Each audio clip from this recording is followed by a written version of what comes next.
ওয়ালাইকুম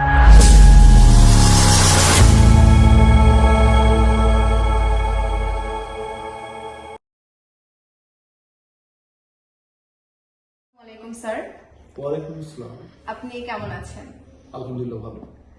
স্যার আপনার নামটা যদি বলতেন এবং আপনি কোন প্রফেশনে আছেন?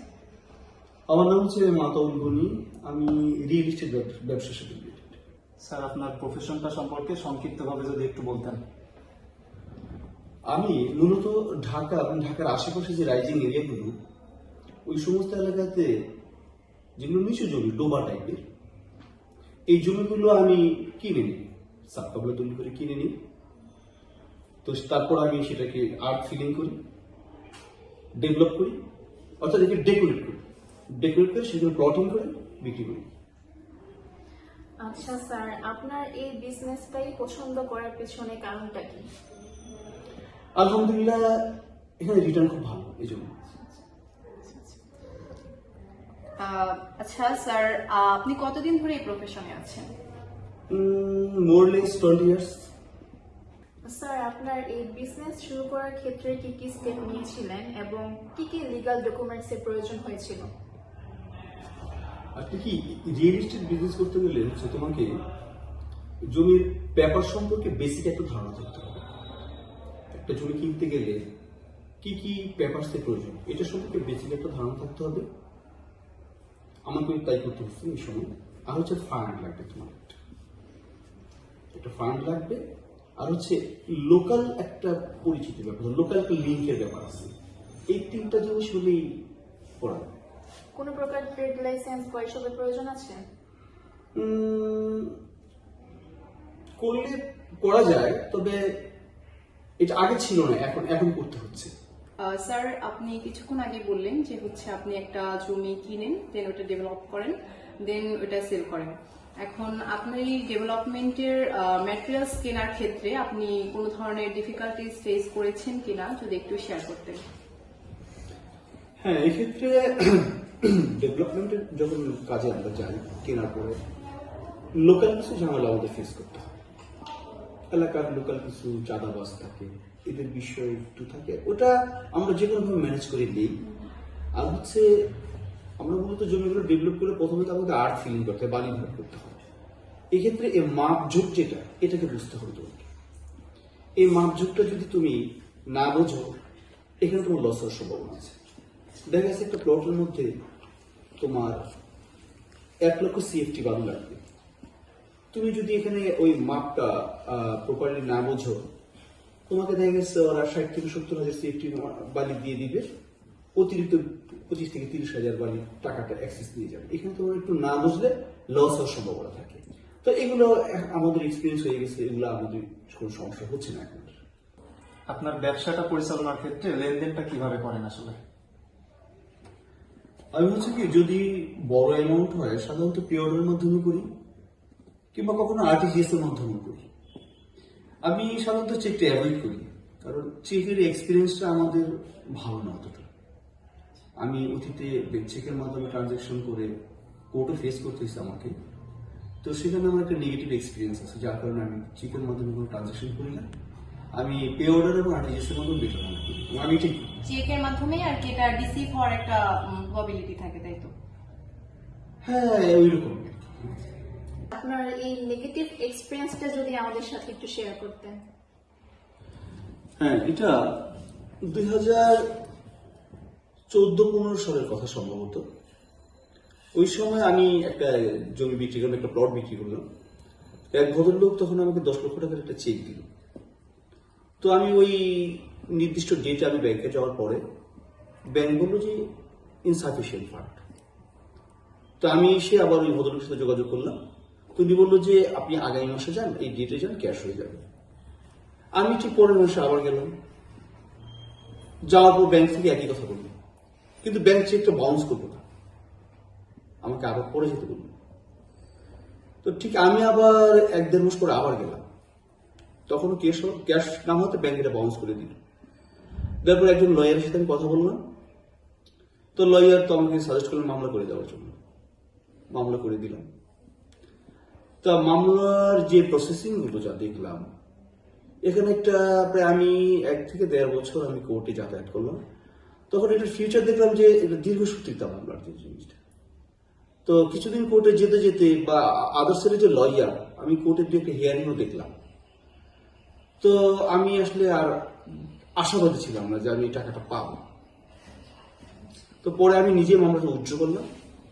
উইথড্র করে সামাজিকভাবে এলাকার লোকজনের মাধ্যমে এটাকে মিট করে পরে আমার ওই টাকাটা ভেঙে ভেঙে নিতে হয়েছে আর কি, ইনস্টলমেন্টে নিতে হয়েছে। আপনি এই দীর্ঘদিনের ব্যবসায়িক জীবনে কোনো আইনি জটিলতার সম্মুখীন হয়েছেন কিনা? হ্যাঁ, এখন অবশ্য আমাকে এই জটিলতা কাজ করতে পারে না, তবে প্রথম এটা আমি আমার একটা এক্সপিরিয়েন্স তোমাদের সাথে শেয়ার করছি। এটা সম্ভবত 2010 কি 11 সালের কথা। আমাদের কি জমিগুলো কিনতে গেলে সবসময় একবার এককালীন টাকা পেমেন্ট করে সাব কাবলা রেজিস্ট্রি করা সম্ভব হয় না, টাকার অ্যামাউন্ট যদি বেশি হয়। তো এক্ষেত্রে আমাদের একটা বায়নাপত্র করতে হয়। তো এই রেজিস্ট্রেশন আইনে সেই বায়নাপত্রের একটা টাইম লিমিট থাকে। তো ওই সময় আমি একটা জমি কিনলাম, আমার যতটুকু মনে পড়ে জমিটার দাম ছিল 40 লক্ষ টাকা। তা আমি ওই ভদ্রলোককে 20 লক্ষ টাকা দিলাম তখন। আর আমার ওই রেজিস্টার্ড বায়নাপত্রের মেয়াদ ছিল 6 মাস।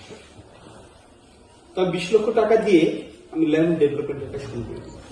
আর্ট ফিলিং করলাম, ডেকোরেশন করলাম আর কি জমিটাকে, কিছুটা প্লান্টেশন গাছগাছালি লাগে ডেকোরেট করলাম। এবং আমি ওইখানে ওই সময় 40 লক্ষ টাকায় আমার প্রায় 42% জমি ছিল। 42% জমির মধ্যে আমি 6টা প্লট করলাম। 2-3টা প্লটের আমি তখন আবার অ্যাডভান্স নিলাম কয়েকজনের কাছ থেকে আমি বিক্রি করার জন্য। আমি সাব কাবলা রেজিস্ট্রি আমার নামে নিয়ে আমি আবার বিক্রি করবো, এরকম 3জনের কাছ থেকে আমি শেয়ার। কিন্তু যে ভদ্রলোকের কাছ থেকে আমি 20 লক্ষ টাকা দিয়ে ওই যে বায়নাপত্র করলাম, উনি যখন দেখলো যে আমার ল্যান্ডের ফেজটা চেঞ্জ হয়ে গেছে, অনেক ডেভেলপ হয়ে গেছে, আমি অনেক লাভবান হচ্ছি এই জমিটা থেকে, তখন উনি একটা মনের মধ্যে ওনার একটা খারাপ চিন্তা চলে আসলো। উনি আমাকে জমিটা দিবেন এরকম একটা চিন্তা ভাবনা ওনার মধ্যে চলে আসলো। তো যখন ওনাকে আমি চাপ দিলাম, বায়ানের উল্লিখিত যে সময়ে শেষ হওয়ার কাছাকাছি যখন চলে আসে, তখন ওনাকে বললাম যে আপনি বাকি 20 লক্ষ টাকা নিয়ে জমিটা আমাকে রেজিস্ট্রি করে দেন। তো উনি বিভিন্ন অজুহাতে ডাক্তার দেখানোর কথা বললে কিংবা বিভিন্ন আত্মীয় বাসা বেড়ানোর কথা বলে উনি আমার ওই টাইমটাকে বায়নার মধ্যে যে লিমিট সময় ছিল যেটা, ওইটাকে শেষ করে দিল। তো পরবর্তীতে আমি লয়ারের শরণাপন্ন যখন হলাম, লয়ার আমাকে বললো যে আপনি একটা মামলা করে দেন, এটা চুক্তি প্রবলের মামলা বলবো, উকিল সাহেব আমাকে বললেন। তো তখন আমি উকিল সাহেবের কথা মতো ওই যে বায়নায় যে 20 লক্ষ টাকা বাকি ছিল, ওনাকে দিলাম 20 লক্ষ টাকা, বায়নায় যে বাকি ছিল 20 লক্ষ টাকা। এই 20 লক্ষ টাকা আমাকে কোর্টে জমা দিয়ে আমি মামলা করে দিলাম। কোর্টের মাধ্যমে আমাকে এই জমিটা রেজিস্ট্রি করে নিতে বলল। তো ওনার কথা মতো আমি ওইভাবে কাজ করলাম। তো কাজ করার পরে আমার যে এগেন্স্ট পার্টি, যার কাছে আমি যে নিলাম জমি, যে ভদ্রলোক, উনি আবার মামলা আওয়াজ করছিল। তো প্রথম যখন আমি যখন ওনাকে সমন দিলাম, আমার লয়ার যখন ওনাকে সমন দিয়ে ডাকলো কোর্টে, উনিও সে কোর্টের যারা যে স্টাফ যারা আছে, এখানে ক্লার্ক থাকে, ওনাদের সাথে ইন্টারনালি একটা লিয়াজু করে টাকা পয়সা দিয়ে, আমি এটা বুঝতাম না তখন, উনি একটা লম্বা সময় নিয়ে নিলেন, প্রায় 4-5 মাস। তো তখন আমি এই 4-5 মাস আবার অপেক্ষা করলাম ওনার জমিটা ওনার কাছে রেজিস্ট্রি করে নেওয়ার জন্য। ঠিক 4-5 মাস পরে যেদিন ধার্য তারিখ ছিল, সেদিন আবার আমি কোর্টে গেলাম। ওই দিনও কোর্টে গিয়ে একই কাজ হলো। উনি কোর্ট শুরু হওয়ার আগেই আবার ওই পেশকারের সাথে ওনার লয়ার কিভাবে যেন লিয়াজু করে উনি আবার একটা লম্বা সময় দিলেন। তখন তো আমি ডিসহার্টেড হয়ে গেলাম। এইদিকে যাদের কাছ থেকে আমি অ্যাডভান্স নেব না, আমি প্রেশার করছি। পরে আর কি করলাম, কোর্টে আর আমার পীর সাহেবের ওই গাইডে আমি চলতে পারলাম। তখন আমি লোকাল এলাকার যারা কাউন্সিলর ছিল আমার এলাকায়, তাদের সাথে কথাবার্তা বলে ওই মামলা উইথড্র করে সামাজিকভাবে আলাপ আলোচনার মাধ্যমে যার কাছ থেকে জমিটা আমি বায়না করে নিয়েছিলাম, তাকে আরো কিছু বেশি টাকা দিয়ে স্যার আপনি কখনো পার্টনারশিপে বিজনেস করেছেন কিনা, আর করে থাকলে পার্টনার রিলেটেড কোনো সমস্যার সম্মুখীন হয়েছেন কিনা এটা একটু বলবেন। আমি ট্রাই করি সবসময় আমি একাই করার জন্য, তবে কখনো যদি বড় এই অ্যামাউন্টের প্রয়োজন হয় এক্ষেত্রে একজন দুজন পার্টনার আমি নিই। তবে আমি তো আমার সাথে এখন পর্যন্ত ওরকম কোনো প্রবলেম হয়নি, কারণ আমাদের কিছু টার্মস কন্ডিশন লিখে পেপারসের মধ্যে দুই পক্ষ সেগুলো সিগনেচার করে নিই। কন্ট্রাক্টস হ্যাঁ, যেটাকে বলে নিজেদের মধ্যে একটা চুক্তি। কন্ট্রাক্টে ডিড করে নিই, যার কারণে আমাকে ব্যক্তিগতভাবে এরকম কোনো সমস্যা ফেস করতে হয়নি। স্যার আপনি অলরেডি আপনার একটা তিক্ত অভিজ্ঞতা আমাদের সাথে শেয়ার করেছেন, তো ভবিষ্যতে আপনার এই ধরনের আইনি জটিলতা আরো সম্মুখীন হওয়ার কোনো আশঙ্কা আপনি করেন কিনা? হ্যাঁ, আমি আশা করি যে এই ধরনের আইনি কোনো জটিলতা মনে হয় না আমাকে আর টাচ করতে পারবে, কারণ আমি এই দীর্ঘদিনে অনেক দেখলাম, তো অনেক নেগেটিভ এক্সপিরিয়েন্স আমার হয়েছে। তো যার কারণে আমি নতুন যারা আসছে তাদের উদ্দেশ্যে আমি বলবো যে যারা এই বিজনেসে নতুন রিলেটেড নতুন করে আসতে চাচ্ছে তাদের উদ্দেশ্যে বলবো যে জমি জমার কেনা বা বিক্রি করা, প্লটিং করা, এই রিলেটেড বিজনেস হলে তাকে বেসিক পেপার সম্পর্কে একটা বেসিক ধারণা থাকতে হবে, কাগজপত্র সম্পর্কে, জমির যে রেকর্ডগুলো, বিভিন্ন যে রেকর্ডগুলো, ভায়া দলিল, টিভিএস যে রেকর্ড, এই সম্পর্কে একটা বেসিক ধারণা থাকলে এতে সাধারণত কোনো ঝামেলায় না করার সম্ভাবনা বেশি। আর যারা হয়তো কাগজপত্র না বুঝে এই জমিগুলো কিনবে বা জমি জমার বিশেষ করে এই রিয়েল এস্টেট বিজনেস করতে চাবে, এরা অনেক আইনি ঝামেলায় পড়ার সম্ভাবনা আছে। আপনার ব্যবসা এখন কেমন যাচ্ছে এবং ভবিষ্যৎ পরিকল্পনা কি?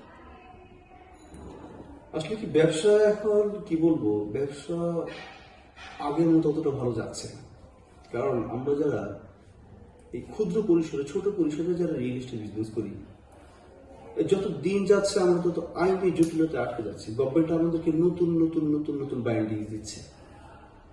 যেমন ধরো এখন এই রেজিস্ট্রেশন ফিটা অনেক হয়ে গেছে। তুমি দেখা গেছে যে 20 লাখ টাকা দিয়ে যদি একটা ল্যান্ড পারচেস করো, 3-4 লক্ষ টাকা তোমার চলে যাবে রেজিস্ট্রেশন ফিতে। এক্ষেত্রে আগের মতো ক্রেতা মানুষ এখন ওই জমি কেনার দিকে আগ্রহ অনেক কমে গেছে। আগের যতটা রিপিটলি সেল হতো আমাদের জমি, সেগুলো এখন ওইরকম হচ্ছে না, ওইরকম স্পিডলি পাচ্ছি না।